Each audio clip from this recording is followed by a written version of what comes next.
Welcome everybody to inspireWord. We have a very special guest today. It's Saturday.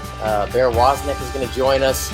He is an author, motivational speaker, champion tandem wave rider, among many other things, and stars in his own reality show, which you can see on EWTN, Long Ride Home. So we were very excited to have him today. I want to remind everyone watching to please send us comments and questions in the chat room, which is to your right. Please engage. We want to answer questions today. And also, we're going to learn a lot of what Bear's been up to and how he's been handling this crisis of the coronavirus and how he's turning into a positive messages for all. So without further ado, we'll bring Bear in. Bear, forgive me for a minute here as I tried to get you. You should be coming in here in a couple seconds. And let's bring you in. There you are, Bear. How are you? Aloha from Waikiki Beach. Oh, good to see you, Bear. Let me try and get myself in here real quick, and we're having a little bit of technical difficulty. You're in Waikiki Beach. Could you show us a little bit of your view? Maybe give the viewers a glimpse of. I'll see what I can do. It's kind of, it gets kind of old here, palm trees blowing and perfect surf. It gets old, but I'll go ahead and see if I can show you the view here from my desk. Hold on. Great. Yeah, show us that.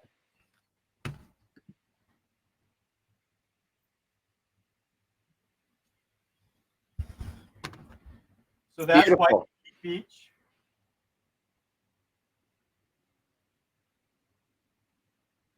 Beautiful surf. My wife and I'll be going out tandem surfing later, and then we're going to go to the North Shore. Go to the North Shore and just kind of see there's some big waves breaking on the North Shore right now.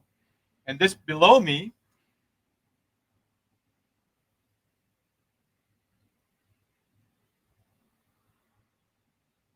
that's St. Augustine's Catholic Church. I love it. It is absolutely gorgeous out there. Let me see if I can get my camera set up again now. You're fine. Yeah, take your time. We all enjoyed that. We all enjoyed that little glimpse. It's you got a Catholic church right under you. Bear, let's just jump into it real quick and talk about you. Talk about kind of early for a couple minutes, the early beginnings, and kind of how you came onto the scene as a world champ tandem surfer.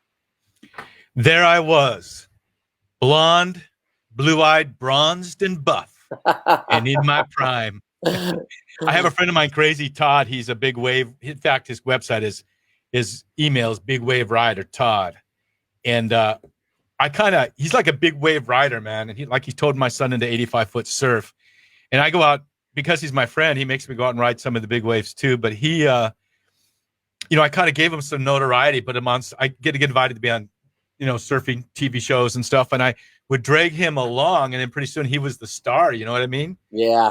Yeah. But I taught him to say, when they ask him that question, I always taught him to say, there I was, blue-eyed, blonde hair, bronzed and buff, and in my prime. But he could never get it right, so I'm stealing it from him. Well, that's a great start. So we love tandem surfing. People get these crazy ideas. What the heck is that? But it's basically a very extreme sport. It's really about the woman that we lift over our head. We surf. A 8 to 12 foot face is a perfect wave to do this extreme surfing. The most extreme lift is when the woman stands in your hands over your head. Mm-hmm. And I'm the only one that's done that in competition. I did that in Hossegor, France, several years ago. But the lifts are just so beautiful, and it's just amazing how good I am when I have a great partner. And my wife Cindy, actually, we met because she was a surfer girl, and she'd come down to the beach in Cocoa Beach every Sunday afternoon. She was caregiving for her mother who was dying, and her niece whose mother had died, and so she didn't really have a lot of free time. But her Sunday afternoons, and one Sunday afternoon, she came down to Cocoa Beach, and she saw these big men with these women, athletic women, coming down. And we have these big surfboards, like 11 to 12 foot surfboards. Back in the day, they were a little bit bigger. We'll bring them down to the beach and just kind of throw them down one at a time, like an advancing army. And she's like, all of a sudden she sees 10,000 people stand up and go to the other side of the pier. So she goes over there, what's going on? And she sees us slamming these boards down on the beach. And then she sees us paddle out together. And then she sees us lifting them in these beautiful extreme lifts. And my favorite one is the one on the tattoo on my arm. I don't know if you can see it. Yeah. Oh yeah. Okay. That's called a one arm back. One of my favorite ones. That's just the first part of a 3-phase lift. And she just fell in love with it. And she said one day, when she went back home to Orlando, she said, one of these days I'm gonna do that. And then several years went by, and she would come down every time that we were in town, but I didn't meet her. And then maybe 4 or 5 years ago, we met at the Easter event there, and she eventually became my tandem partner. And then of course we fell in love. So we're here in Waikiki. We're gonna go out and tandem surf right after we're done here. It's beautiful, beautiful, beautiful waves here today. Beautiful blue. It gets old though. Oh well. Well, I'll tell you what. It sounds like you're overachieving with the wife part, and what a great love story. I'm so grateful. She's so wise and beautiful and full of grace and wisdom. Just so grateful that God brought her into my life. Yeah, well, all of us guys, we need a better woman to keep us straight, and it is a blessing when you find her. Yeah. I was thinking too. You have now turned all these experiences into kind of wrapping it up in the spiritual sense to help inspire people from a spiritual perspective. And it's also now grown into your own reality show. If you could touch on all this stuff. And Joe, it's kind of crazy because when I won the first world title, it was kind of like getting a monkey off my back. I mean, like I had to win that world title eventually, and I did that. But at the stand when they're giving you these awards and all the pictures are all that kind of stuff. And then pretty much the beach empties, right? Right. And then one guy was there, a friend of mine, Professor Pohaku Stone. He's the professor of Hawaiian history at the U of H. He was there. And he said, "Hey, man, I brought a cigar for you." And I said, "I got a bottle of wine someone gave me to give to you," because I'm not a wine connoisseur, but they gave it to me. So my condo was just right across the street. I went and got it. We had a cigar and some good wine in a plastic cup. But it was kind of like that feeling now, is that all there is? Mm-hmm. And then there's also that feeling like this is kind of dangerous, vainglory. I'm kind of I can be given to pridefulness. And I talked to another friend of mine, Melody Green. Her husband, Keith Green, and 4 or 5 other people were the first Christian rock stars in the Jesus movement back in the day. Mm-hmm. And I told her about it. And she goes, "No, Barry, you don't understand. That will be your platform for your ministry to open up." Wow. And so she said, "You got to write a book." And she wrote the outline for the book. She was here in Waikiki. I'm already writing that book. And that book became Deep in the Wave, a surfing guide to the soul, which uses surfing and a lot of other life experiences like pedaling my bicycle across the United States and running with the bulls and skydiving and my ninja black belt, just other kind of kinesthetic, adventurous things that have kind of a spiritual element to it. And it really goes through, actually, it parallels the book Fulfillment of All Desire by Ralph Martin, the synthesis of Catholic spirituality. But I use all this adventurous stories to tell it because I really lived a lot of that spiritual path. I remember bicycling across the United States and just in total agony. I was leaving. It was my saying goodbye to the mainland. I'd gone through a real hard divorce, thankfully, received my annulment.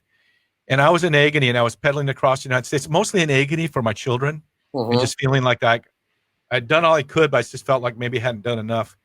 And I just remember pedaling my bicycle kind of in that dark night of the soul moment. In the middle of the night, I was pedaling at night because it was 118 degrees during the day, so the asphalt was sticking to the bottom of my bicycle. Oh. I just remember being just about to going into Arizona, or just gotten into Arizona across the Yuma River, I think it is, or going past Yuma, pedaling at night on a side road, and the full moon, and glorious, and just saying to God, "I forgive you, God," which is a very strange feeling, but it cracked open in my heart all that I'd kind of been holding against the Lord. Why are all these bad things happening to me?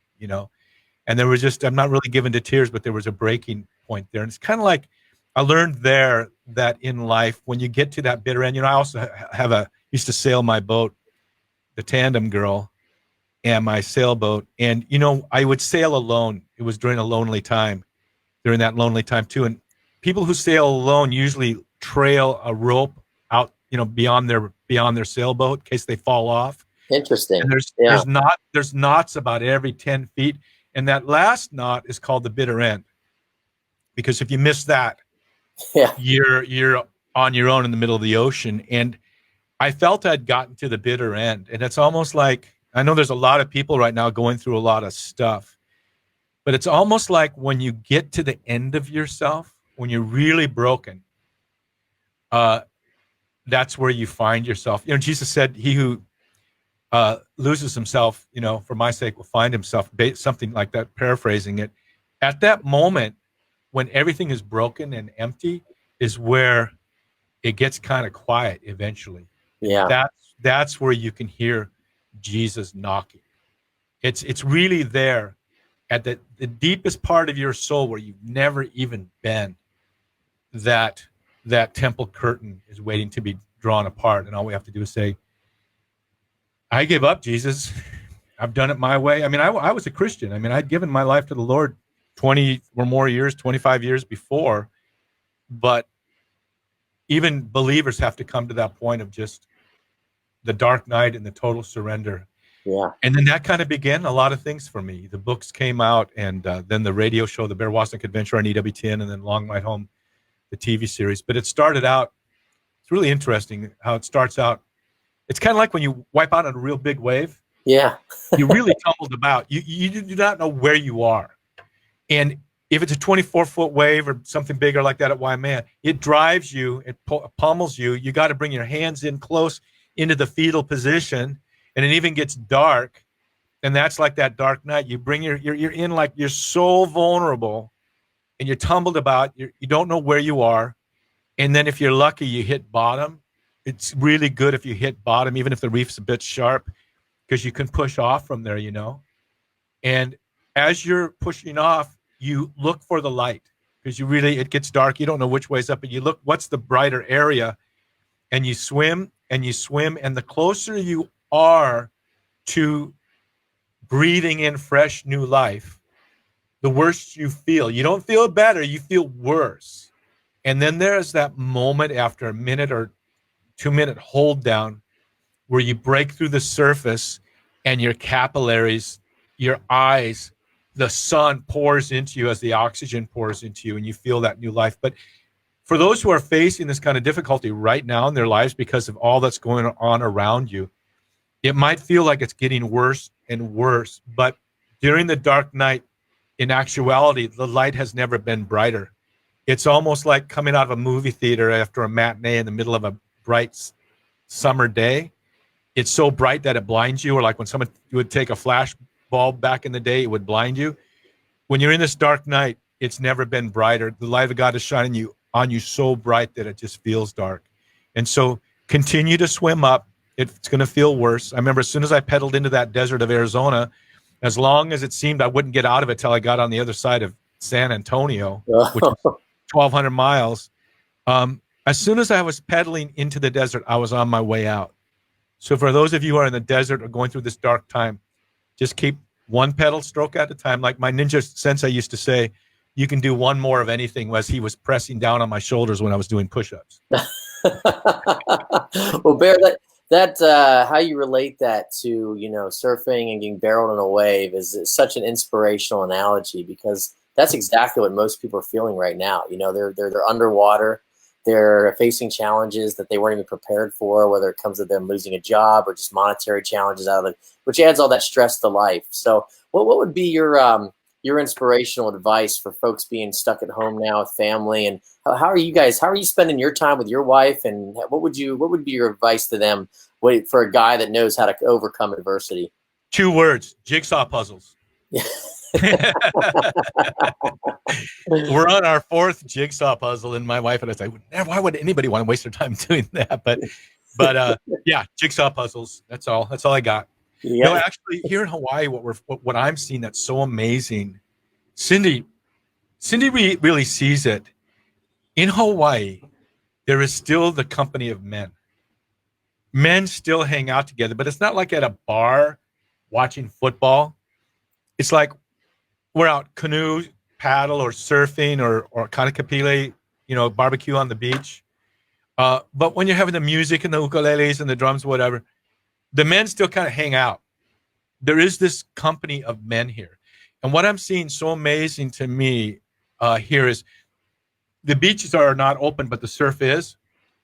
So we're seeing families go out and surfing, but what's really, really jumps out at you, especially because there's zero tourists here right now, is the fathers being trailed by 2 or 3 children, or a child or 2 or 3 or 4, taking them out into his world in the lineup and taking them out surfing. Oh, It's like that. The last scripture in the Old Testament is so profound. I'll turn the hearts of the fathers to the children, and the hearts of the children to the fathers. So my word would be, men, this is your chance to dig down a little. I mean, even if you're doing a jigsaw puzzle with your kid, you're with your kid and you're doing something, and that's your chance to, first of all, impart, just by your joy and determination and confidence in the Lord, they will feel that sense of safety of you as a father, and that translates into them more easily understanding the love and safety they find in God the Father. So I would say during this time, spend time with your children, one at a time and as a group, and of course with your family. But it's a good time for fathers to turn their hearts to their children and talk story with them, as we say here in Hawaii. The Bible says, while you're on your way with your child, teach them the way that they should go. Take them to the hardware store, take them on your walk through the park, whatever you can do there, but talk story with them. Tell them about your life. Tell them about your walk with God. Let me tell you about the hardest thing I ever went through. Get real with them and pray with them and rosary with them. right. Spend time with your children. If you don't have children, just the people that you love. That's great advice, Bear. I mean, to think of it for what you just said, for a father to maybe even take the time to show some hobbies to his kids that he may not have shown before. You know, when you're talking about you see the kids trailing on the beach with their father or their mother going surfing. You know, that's just it's a great way to turn such a a tragic in our professional lives moment into a family experience and keep people inspired. We have another question over here that came in via text. Looks like from New Mexico. I lived there. Was there a point? Mexico. Yeah, I did. Yeah. Was there a point where you were challenged with your faith? Have you always been a faithful man, or was there a moment where you went from not being faithful to making God more of a priority? Well, here's the thing. I was always hungry for God. I remember just really wondering, how can I get to know this God? That I would read the New Testament. It seems like such a foreign book to me. I really was hungry for God, and I was fortunate enough at the age of 19 to experience the baptism of the Holy Spirit in the Catholic Charismatic Renewal. But I will say, and I went deep with God. I was in leadership immediately at the age of 19. I was leading worship with several hundred people in the prayer group, and actually ended up moving eventually to Las Cruces, New Mexico, where my first daughter was conceived. But at some point, I became like, I was hungry to go deeper with God, and I just got to say, I was under-catechized. I had never heard of the early church fathers. The new catechism hadn't come out yet. And I was like, oh, well, the people I know around me, seem not to be Catholic. And so for a period of about 13 or 14 years, I went into non-denominational land. And it was beautiful. I met some great, beautiful, powerful Christians. Mm-hmm. But it was almost that same experience I had when I had won my world title 15 years ago. This is much earlier than that. At some point, I was like, is that all there is? I felt like I was swimming in the shallow end of the pool, Right. I wanted some meat. I mean, I loved C.S. Lewis, dude. Love that guy. But never heard of G.K. Chesterton yet, Hadn't never read Augustine or Thomas Aquinas. So my father, who also my whole family entered into the charismatic renewal about the same time, my dad 3 days after I did, he eventually became a deacon in the Catholic Church. And at some point, he sent me Stephen Ray's book, Crossing the Tiber. Wow. And I just felt like I just fallen into the volcano, I bought all of the early church fathers' books, that big white volume set of books. Right. I started I'm going to read all of St. Augustine. Oh, that might take a lifetime. And then I got into the Summa, of Thomas Aquinas, and I found EWTN and Father Mitch Paquin, of course, all the great teachers. And I just felt this hunger. Unfortunately, I wasn't yet. the more I chewed and ate, the more hungry I got. Mm-hmm. And so it was all about that time of returning to the church that I won the world title, which brought me to my books, which brought me to all of this. So it was amazing to be watching EWTN and then have the privilege of going to visit Father Mitch, in his home. My wife and I visited him. She didn't come the first time, but the second time she came. And as soon as he found out she was a rodeo girl, he stopped talking to me. They just talk between themselves. And then to meet people like you and thrilled to go out and speak to men's conferences. Yeah, actually, I do want to touch on that. I mean, you're out speaking now all over the world and the U.S. We work with you, of course, and book your speaking. Anyone watching, please reach out to us, reach out to Bear to bring him into your parish conference, whatever you have, to him bring his message of motivation, which is awesome. Bear, you were talking about something. I'm going to throw, Jane sent us a message here asking. Hey, Jane, aloha. Yeah. Asking to talk about the catechism program that you're doing. So I think that's perfect along with what you said, to kind of segue into that. If you could talk about, it's like she says, Bear's catechism program. Let's talk about Pat Gervais instead, Jane, okay? Pat Gervais is one of the members of my man cave. I have this thing called Bear's Man Cave. Men only. They can go to deepadventure.com to find out. You got to go there to join. But once you go to deepadventure.com and join, then we give you secret access to our Facebook group, Bear's Man Cave. And Pat's a member of the Man Cave, and Jane's a friend of Pat Gervais. Pat actually has this cool thing he does every night. He prays the rosary for us. It goes through our Bear's Man Cave and through his site. I think it's called Catholic Biker. I forget. Mm-hmm. But we do this thing every morning. Wherever I am in the world, I've been at the foot of mountains in Ireland or the Colosseum in Italy or the Philippian jail in Philippi where Paul was. I've seen it. I love it. Yep, yeah, I've seen it. I love it. Usually it's right out in front of my home in Waikiki or in Cocoa Beach where I live about 4 or 5 months of the year.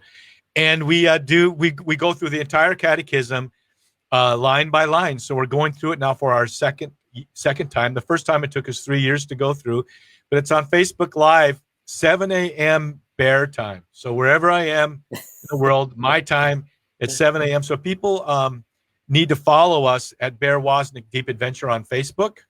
Because my Bear Woznick, don't become my friend on Facebook because I got too many friends, but go to Bear Woznick Deep Adventure fan page and follow, and then you'll get notified when we go live. But we do the Ocean Sunrise Catechism. And people comment and we talk while I'm doing the show. Jane interrupts and stuff, and Pat Gervais. But we go through that, and we do it in a really cool way. It isn't. Some people think the catechism can be real dry, but I find it amazing. Right now we're talking about the nature of man. And the catechism is it's just so rich. So so that's how I know Jane. That's awesome. Bear, your open heart to not only hearing the call of God, but also doing a program like that and leading it. They always say converts are the most on fire, and you're just a living proof of that. Bear, in the world of Netflix, actually, I want to switch back over because I've seen a couple episodes a while ago of your show, and I want people to really understand what you're trying to do with it. In the world of Netflix now, where people are just watching Netflix like crazy, why should somebody take the time over all the Netflix options to switch over and check out A Long Ride Home, which you star in your own reality series, which I believe you can see on EWTN? And what do you hope people walk away with in their heart after seeing your series? First of all, we turned off our subscription to Netflix. We just got, because they're a curated site, you pay money and it goes to some of these horrible things that they're doing. But we're on Prime Video. I know Prime Video has a membership type thing too, but you pay to view. Our TV show actually was up on Prime Video, iTunes, Google Play, YouTube TV, but our distributor went bankrupt. So we're right now I was talking to one of my sons, Joshua, who's one of the guys Joshua and Shane, two of my sons are highly involved in our TV show. They're the reasons I have it actually. But we're bringing it back up. It is on there still, but we're taking it down and bringing it back up. But the thing about it, because first of all, it's a great show. Cinematically, it's cool. We're riding our motorcycles as a pack. Season 1, we rode from, Cocoa Beach up to Jacksonville, then across to Texas, the Big Bend country, San Diego, and up to Monterey. And along the way, my friend Jason Jones and I, he has this thing he calls the Holy Spirit action plan. Things happen. It's really like a documentary / reality show. I don't know how to say it, but it's just real. You're like it's an embedded sort of experience, and you're with men. And it's in the first year we shot, I thought, oh, this is going to be so cool. Be riding on motorcycles, lots of time to pray and contemplative time and a retreat. And it actually became spiritual warfare. When we go out on the road, believe me, we're fighting demons. It is a powerful encounter. The enemy resists it. Well, yeah. And people go, well, what do you do when you come under spiritual attack? And I go, dude, I don't ever come under spiritual attack. I'm on the attack. But we have these great encounters with people and with each other. Season 1 was that. Season 2 we rode. Season 2 we rode from Cocoa Beach down into Key West with Archbishop Wensky. Mm. And then we ended up riding. Then we're riding back. We're editing season 3 now. We go all the way up to New Jersey with Father Brian Woodrow and Coach John McKenna. And then we come down to Virginia Beach, and we run the Blue Ridge Parkway, the Tail of the Dragon, the most dangerous 11 miles in the United States, 318 S-turns in 11 miles. But we get gritty. It's very gritty. It's very real. And then God takes people deep. So people love Long Ride Home. It's so funny when EWTN first aired it. I asked them, so how's it going? And they go, well, we haven't got any hate mail yet. Because it's so different. It's so different. But it's cinematically, it's amazing. We have 3 terabytes to 4 terabytes of data for each season, which if you know anything about editing, that's a lot. Because we have 6, 7, 8 GoPros, cameras going at a time. One of the best things that happens is when we pull over for fuel and we meet people. We met this one guy. We were riding across. We were retracing my bicycle ride from San Diego to Jacksonville in reverse. So we're going across the desert. We're outside of San Antonio. I go, pretty soon, Lord, you got to show me that guy that's doing a cross-country bicycle ride. Come over this hill, and here's this guy pedaling away out in the middle of nowhere. And I go, I pull everybody over. Well, he sees 8 bikers pulling over, right? And he's by himself. Uh-oh. And we run towards him and then past him to the nearest bush to relieve ourselves. Yeah. And then we come back and talk to him. And he was bicycling from Houston to San Diego.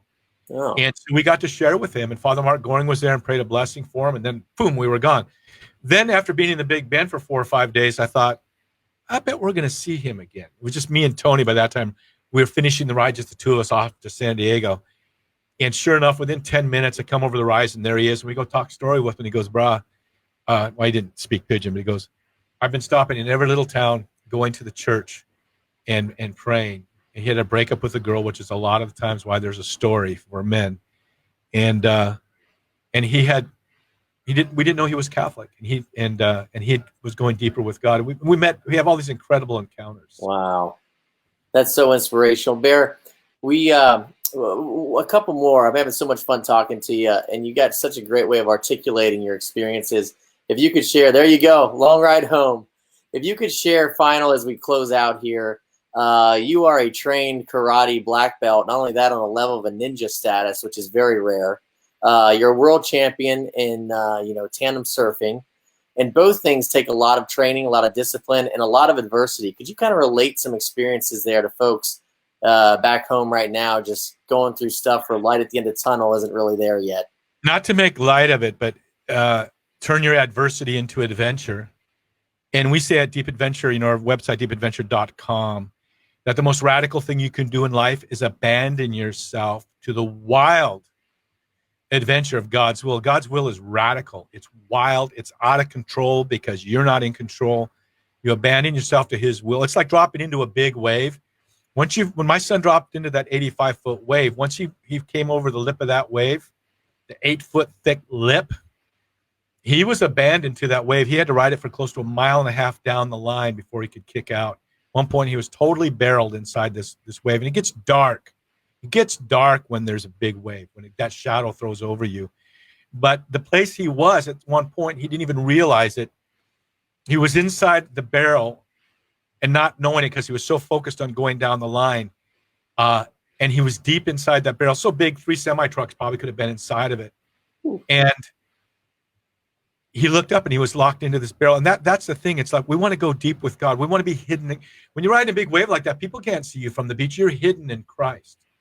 But eventually he drove down that line and he as the lip was closing out, he drove down to the bottom, came back up, Superman through the 8-foot thick lip, and came out the other side. The board broke his leash and took the board away, but he was free swimming on the other side. Wow. The adventure that you have in your life, what's the greatest adventure of all? Being able to bring an immortal, eternal being into your life, into existence. Being a father is an amazing adventure. So one time someone came up to me and said, I'm kind of torn between adventure and my family. And I go, are you kidding me? What's the greatest adventure you can have is being a father and a husband and to abandon yourself to God's will. So during this time of adversity, you got no control, dude. So let go and let God and abandon yourself to God's will and say, Lord, I'm free falling. That's another thing we like to do. My wife too, skydive, and just abandon yourself. The greatest thing about skydiving is that exhilaration of the free fall and the moment you open the canopy and the serenity you feel. So let that free fall turn, just open up the canopy and let God just kind of fill you and carry you. And don't worry about things you can't control. Just turn your eyes to Jesus. Bear Woznick, your inspiration and words of advice today has touched many, I'm sure, and will continue. Bear's interview is going to be posted on inspireWord.com. Please make sure you go there to see this conversation and many others. Bear can also be booked with CatholicSpeakers.com to bring him to your parish, conference, company, whatever you need. Please reach out to us to bring him in. Bear Woznick, you are a great American. God bless you. God bless you. All the work that you're doing, and continue to keep, being a pioneer and bringing the word of Christ to people all over the world through all the initiatives you're doing. God bless you, my friend. Thanks for being here. Can I go surf now? You got it. Enjoy it. All right. Aloha, ahui ho. May the breath of the Holy Spirit aloha you. Have a good surf with that wonderful wife of yours. God bless, Bear. Okay, ahui ho, aloha.